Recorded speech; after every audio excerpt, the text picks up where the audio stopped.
नमस्कार, जय माता दी। कैसे हैं आप सब? जय भोलेनाथ। आप मेरे पीछे देख रहे होंगे, ये है अर्धनारेश्वर यानी भोलेनाथ और माँ पार्वती एक साथ। कितना सुंदर लगता है ना, जब क्योंकि पति पत्नी एक दूसरे के बिना अधूरे हैं।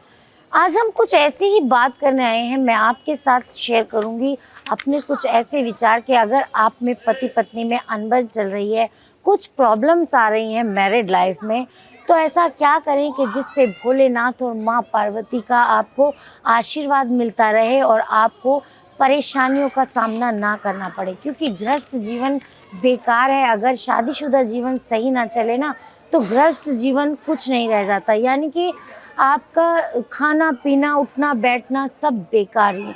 हमें कुछ समझ नहीं आता कि हम क्या करें। इंसान अपना वर्क नहीं कर पाता। अगर उसके पर्सनल रिलेशन अच्छे नहीं है घर में, तो वो बाहर कमाने भी नहीं जा पाता और अच्छे से उसका जीवन यापन करना बहुत ही मुश्किल हो जाता है। ये आप सब जानते हैं, क्योंकि आजकल ये बहुत प्रॉब्लम आती है। हमारे पास भी बहुत सारी क्वेरी आती है कि हम क्या करें कि हमारी आपस में नहीं बनती, या मेरे पति नहीं सुनते मेरे से, या मेरी पत्नी नहीं सुनती। तो उसी का हल आज हम लेके आए हैं कि कुछ ऐसे ज्योतिषीय उपाय हैं कि हम हम करें तो हमारे आपस में रिलेशन अच्छे हों और पति पत्नी में आपस में संबंध हो।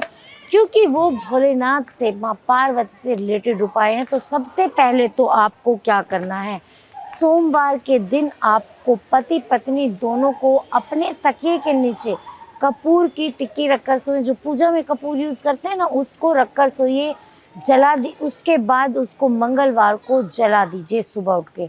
आपके जो आपस के रिलेशन हैं वो बहुत ही अच्छे हो जाएंगे और आपको बहुत अपने रिश्तों में पॉजिटिविटी मिलेगी। ये आप ज़रूर करिएगा। शिव जी के जो मैं उपाय आज आपको बता रही हूँ, ये पति पत्नी के रिलेशन, आपके पैसे, इन सब को ठीक करने वाले हैं।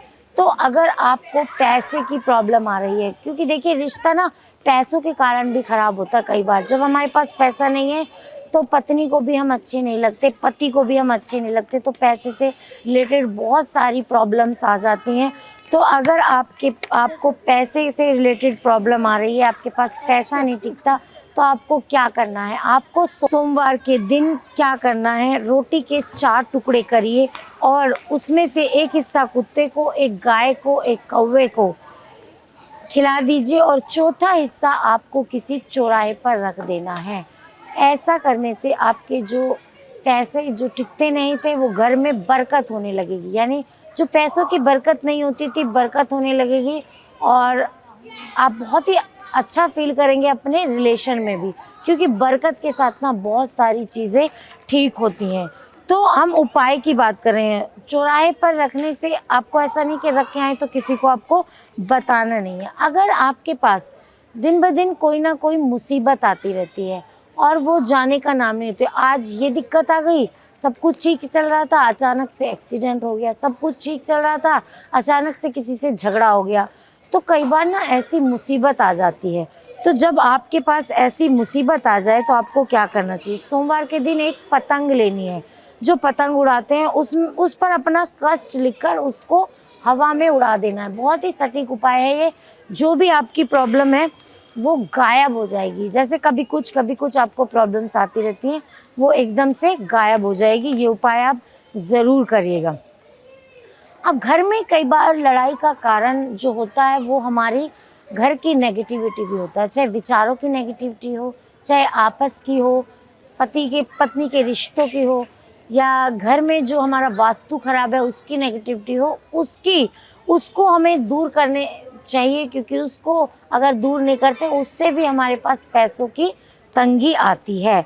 तो सोमवार के दिन आपको क्या करना है, सोमवार के दिन गाय के गोबर से दिया बनाएं। जहाँ उपला होता है ना, उसका आप दिया बनाइए और उस दिए को सरसों का तेल भरकर उसको अपने मेन गेट पर जला दें।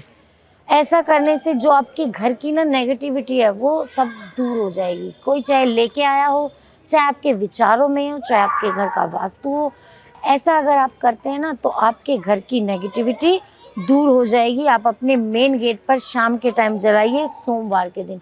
क्योंकि भोलेनाथ के उपाय बता रहे हैं तो सोमवार के दिन ये करने हैं। इसीलिए आज मैं आपको यहाँ पे खड़ी मिली हूँ दुधेश्वर नाथ मंदिर में, जो कि बहुत ही प्राचीन मंदिर है, बहुत ही पुराना मंदिर है, बहुत ही भव्य मंदिर है। अब कई बार हमारा ना मन अशांत होने लगता है, हमारे मन में शांति नहीं होती, सब कुछ है हमारे पास लेकिन अशांति है, कुछ अच्छा नहीं लगता, दिमाग में शांति नहीं रहती। तो ऐसा आपको क्या करना चाहिए?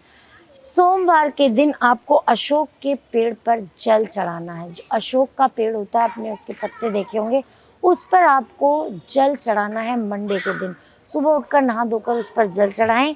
ऐसा करने से आपके जो मन की एकाग्रता बढ़ेगी, मन की नेगेटिविटी दूर होगी और मन में जो शांति नहीं थी वो शांति ज़रूर आएगी। तो आपको ये ज़रूर करना है। जब भी आपको लगे कि मुझे भगवान भोलेनाथ को प्रसन्न करना है, तो आपको क्या करना है? सोमवार के दिन गाय के दूध से शिवलिंग पर जल अभिषेक करें। गाय का दूध लें, सोमवार के दिन आप शिवलिंग पर जाएं और जल अभिषेक करें। ये आप शिवरात्रि पर भी कर सकते हैं, लेकिन आप कभी भी किसी भी सोमवार को ये कर सकते हैं। तो आपके छुटकारे, जो आपके दुख हैं उनसे आपको छुटकारा मिलेगा। जो आपके छोटे छोटे दुख कहीं ना कहीं से पैदा हो जाते हैं बिना बात के, क्योंकि हमें अपने भगवान से, हमें अपनी प्रकृति से, हमें अपने रीति रिवाजों से जुड़े रहना है, तभी हमें अच्छा कुछ मिलेगा। ये नहीं कि हमें आज की लाइफस्टाइल जीनी और मन में शांति चाहिए, तो ऐसा तो नहीं हो सकता।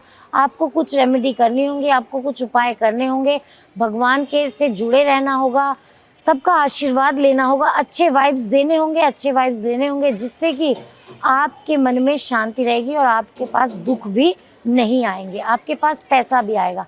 पैसे को बहुत बढ़ाना चाहते हैं, आपको पैसा चाहिए और आपको पैसा नहीं मिल रहा है, तो आपको क्या करना है? फिर सोमवार के दिन आपको करना है, शिवलिंग पर एक मुट्ठी कच्चे चावल चढ़ाएं। एक मुट्ठी कच्चे चावल लें और ऐसा आपको सोमवार के दिन करना है।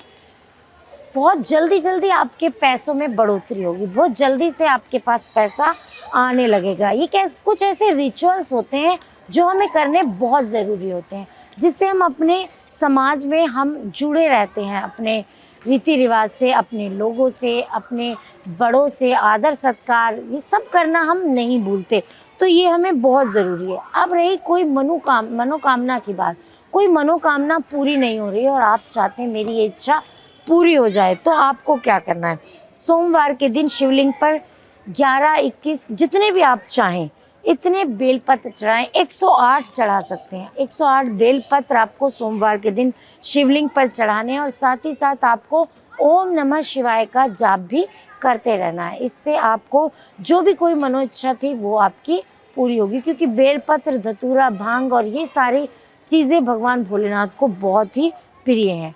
अगर आपकी कुंडली में किसी भी ग्रह की स्थिति ठीक नहीं है, कुंडली में ग्रहों की स्थिति खराब हो गई और आपको कुछ समझ नहीं आ रहा है, तो आपको रुद्राक्ष के बारे में भी बता दूं कि आपको एक मुखी रुद्राक्ष आपको गले में पहनना है। जैसे आप मेरे गले में देख रहे हैं, एक मुखी रुद्राक्ष आपको पहनना है। इससे आपके जो ग्रहों में, आपके कुंडली में जो ग्रहों की स्थिति खराब हो रही थी वो भी ठीक हो जाएगी, ठीक होने लगेगी रुद्राक्ष पहनने से। क्योंकि रुद्राक्ष के बारे में काफ़ी लोगों को ना कन्फ्यूज़न रहता है कि हमें क्या करना चाहिए, क्या नहीं करना चाहिए। तो रुद्राक्ष के ऊपर भी मैं एक वीडियो आपके साथ ज़रूर शेयर करूँगी, आप उसको देखिएगा और उसी तरह से आपको वो पहनना है। तो आज आपको इतने सारे उपाय बताए, इतनी सारी चीज़ों के लिए आपको अपने रिचुअल से जुड़ना चाहिए, ये उपाय करने चाहिए अगर आप चाहते हैं। तो इस वीडियो में इतना ही, मिलती हूँ अगली वीडियो में, तब तक के लिए नमस्कार।